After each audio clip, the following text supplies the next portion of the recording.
अमित शाह ने ऐसा क्या बोला कि ओवैसी को लगी मिर्ची। शाह के बयान से बुरी तरह तिलमिलाए भड़काऊ भाईजान। आखिर शाह से क्यों डर गए हैं ओवैसी।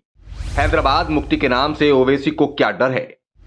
अब हैदराबाद से ओवैसी की पार्टी का होगा पत्ता साफ।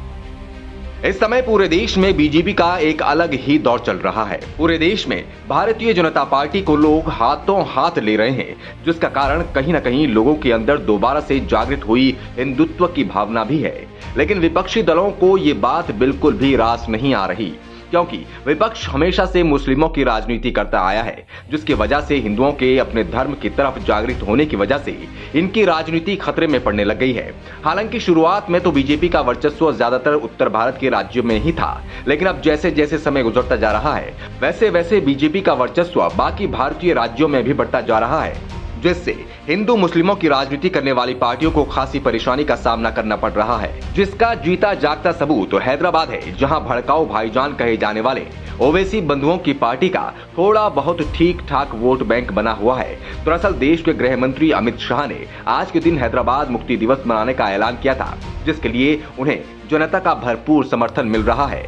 बस इसी बात से भड़काऊ भाईजान को मिर्ची का तड़का लग गया और बेचारे बुरी तरह तिलमिला उठे और आनन फानन में ही अमित शाह का विरोध करते हुए तमाम अनर्गल बातें कर डाली। हैदराबाद के सांसद और ऑल इंडिया मजलिस ए इत्तेहादुल मुस्लिम के प्रमुख असुद्दीन ओवैसी ने मुक्ति शब्द आपत्ति जताते हुए कहा कि मुक्ति गलत शब्द है। हैदराबाद भारत का अभिन्न अंग था और रहेगा। इसे एकीकरण दिवस के रूप में मनाया जाना चाहिए। और सिर्फ इतना ही नहीं, बल्कि इससे पहले भी ओवैसी ने केंद्रीय गृह मंत्री अमित शाह और तेलंगाना के मुख्यमंत्री केसीआर को पत्र लिखकर हैदराबाद मुक्ति दिवस को राष्ट्रीय एकता दिवस के लिए शीर्षक बदलने की मांग की थी। उन्होंने पत्र में लिखा था कि राष्ट्रीय एकता दिवस वाक्य मुक्ति से अधिक उपयुक्त हो सकता है, लेकिन अक्सर अपनी मनमानी करने वाले ओवैसी की यहाँ एक भी नहीं चली और इस कार्यक्रम का नाम हैदराबाद मुक्ति दिवस ही रहा। और बेचारे ओवैसी की हालत खिसियानी बिल्ली खंबा नोचे कहावत के जैसी हो गई। जो बेचारे इतनी कोशिशों के बावजूद भी अपनी मनमानी नहीं कर पाए और प्रोग्राम जैसे अमित शाह चाहते थे ठीक वैसे ही हुआ।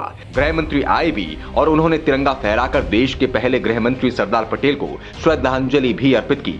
आपको बता दें कि 17 सितंबर 1948 के दिन ही हैदराबाद में निजाम शासन के खिलाफ तत्कालीन गृह मंत्री सरदार वल्लभ भाई पटेल ने सैन्य कार्रवाई के आदेश दिए थे, जिसके बाद उस समय निजाम के शासन वाले हैदराबाद को भारत में मिलाया गया था। लेकिन यहाँ पर राज करने वाली नेताओं में प्रमुख नेता है ओवैसी बंधु। इन दोनों भाइयों की खास बात यह है कि इनको जब भी मौका मिलता है ये जमकर जहर उगलते हैं। जब ये बोलते हैं तो ऐसा लगता है कि इनके लिए कोई सीमा या कोई मर्यादा नहीं है। लेकिन राज्य में भारतीय जनता पार्टी के बढ़ते वजूद के बाद से इन भाइयों को अपने राजनीतिक भविष्य की चिंता सताने लगी है, क्योंकि इनकी राजनीति लोगों को भड़काने से ही चलती है। अक्सर बीजेपी को सांप्रदायिक पार्टी बताने वाले असुद्दीन ओवैसी ने आज तक अपने छोटे भाई के उस बयान पर माफी नहीं मांगी है, जिसमें उन्होंने कहा था कि केवल 15 मिनट के लिए पुलिस हटा दी जाए तो हिंदुओं को सबक सिखा देंगे। ओवैसी ये हमेशा बोलते नजर आते हैं कि देश में मुसलमान डरा हुआ है, लेकिन आज तक ये समझ में नहीं आया कि मुसलमान किससे और क्यों डरा है। खैर, फिलहाल एक बात तो साफ है कि देश और हैदराबाद के लोगों ने भड़काऊ भाईजान को गंभीरता के साथ लेना बंद कर दिया है और ये लोगों के लिए केवल मनोरंजन का जरिया बन चुके हैं।